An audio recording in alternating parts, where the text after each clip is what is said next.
नमस्कार स्टूडेंट्स, मैं सतीश कटारे स्वागत करता हूं आपका फिर एक बार। तो आज हम चर्चा करेंगे हमारे अचीवमेंट के बारे में।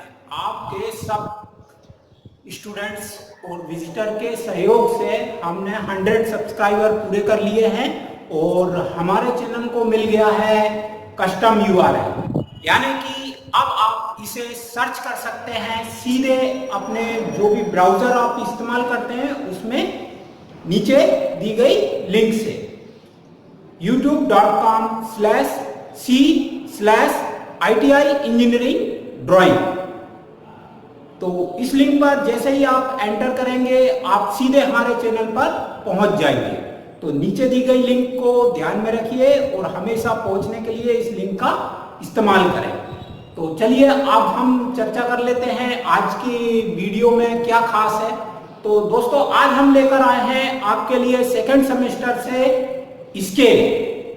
तो चर्चा कर लेते हैं स्केल क्या है। स्केल बेसिकली आप स्केल जो हमारे ज्योमेट्री बॉक्स में आने वाले एक इंस्ट्रूमेंट आप उससे मतलब निकालते हैं, लेकिन इंजीनियरिंग ड्राइंग में स्केल का मतलब उस इंस्ट्रूमेंट से नहीं है।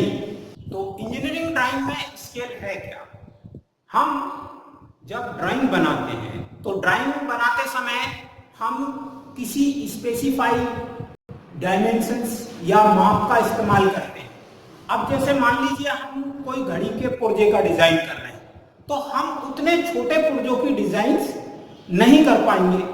इसके लिए हमारे को उस पुर्जों की जो माप है उसे बड़ा करके मानना पड़ेगा। तो इसी तरीके से अगर हम किसी बड़ी मशीनरी को छोटी की ड्राइंग शीट पर उसके पुर्जों की डिजाइन बनाते हैं, तब हमें उसकी बड़ी माप को छोटा करना पड़ेगा। अर्थात आप यहाँ मतलब समझ चुके होंगे कि मापों को कम या अधिक करना या बराबर रखना की डेफिनेशंस। स्केल वह उपकरण जिसकी सहायता से किसी वस्तु के वास्तविक आकार को एक निश्चित अनुपात के काल्पनिक आकार में परिवर्तित किया जा सके, स्केल कहलाता है। अथवा स्केल दो यूनिट्स के रेशियो को कहा जाता है, यानी कि दो यूनिट्स का अनुपात अगर हम निकालें तो हम उसे स्केल कहेंगे। इंजीनियरिंग ड्राइंग में स्केल का मतलब है ratio of two units is called scale. अब चर्चा करते हैं कि स्केल कितने टाइप्स के हैं जो हम इस्तेमाल करते हैं ड्राइंग बनाने के लिए। तो बेसिकली हम ड्राइंग सामान्यतः तो बनाते हैं फुल साइज स्केल पर। फुल साइज स्केल का मतलब 1:1। जितनी हमें वास्तविक ऑब्जेक्ट की माप दी गई है, हम उसी माप में अगर ड्राइंग बनाते हैं तो ऐसा बनाई गई ड्राइंग फुल स्केल ड्राइंग कहलाती है। दूसरी चर्चा कर लेते हैं कि अगर यही माप अगर हम किसी बड़े पार्ट्स की ड्राइंग को उसकी माप को छोटा करके अगर हम बनाते हैं तो ये जो मापों का परिवर्तन है ये कहलाता है रिड्यूसिंग, और इसी से निकलता है रिड्यूसिंग स्केल। तो जब हम बड़ी मापों को छोटा करके ड्राइंग बनाते हैं तो इस तरीके का स्केल कहलाता है रिड्यूसिंग स्केल।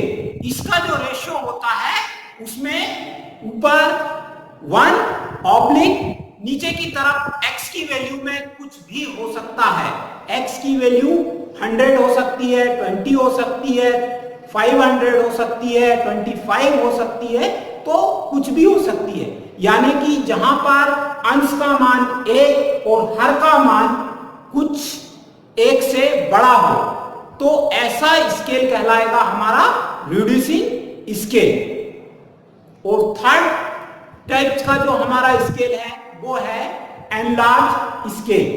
जैसे हमने पहले चर्चा करी थी कि घड़ी की जो पार्ट्स हैं उनकी अगर हम डिजाइन बनाते हैं तो घड़ी के पार्ट्स की जब हम डिजाइन बनाते हैं तो हम क्या करते हैं, घड़ी के पार्ट्स के डिजाइन को थोड़ा बड़ा आकार देकर ड्राइंग शीट के ऊपर बनाते हैं।